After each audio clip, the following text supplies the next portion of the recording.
24 বলে 72টি রান প্রয়োজন। আবারও বল করার জন্য এসেছেন জুবায়ের।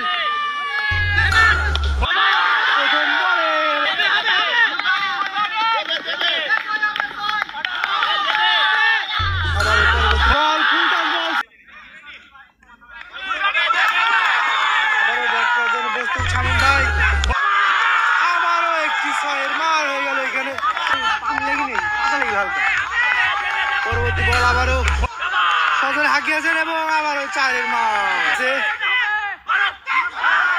আবারও শর্ট লেন্থের বল ছিল এবং আম্পায়ার জানিয়ে দিলেন বলটি ওয়াইড।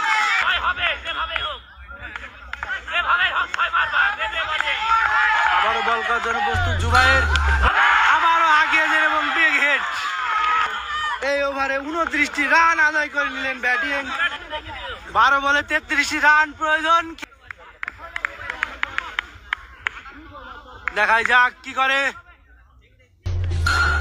শর্ট বল ছিল এবং ব্যাটিং সজরে হাঁকিয়েছেন এবং জয়লাভ করতে হলে দেখাই যাক কি হয়। পরবর্তী বল আবার আব্দুল্লাহর। আবারও হাফ বল লেন্থের বল ছিল এবং আবারও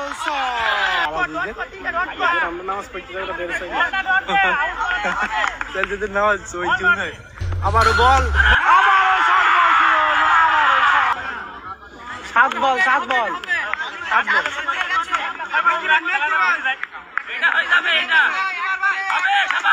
আবারও বল আব্দুল্লাহর। আবারও শর্ট লেন্থের বল ছিল এবং 8টি রান প্রয়োজন। 2 জন কমেন্ট করেছেন, ধন্যবাদ তাদেরকে এবং যারা যুক্ত আছেন তাদেরকে আরো ধন্যবাদ। আবার হাঁকিয়েছেন সজরে এবং মিসফিল্ড এবং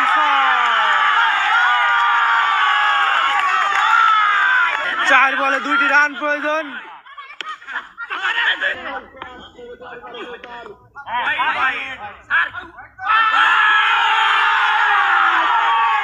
এবং আম্পায়ার জানিয়ে দিলেন ওয়াইড এবং সেই সাথে সাথে শালিকা একাদশ 9 উইকেটে জয়লাভ করলেন। শামীম ভাই তিনি অত্যন্ত অসাধারণ একটি ইনিংস খেলেছেন।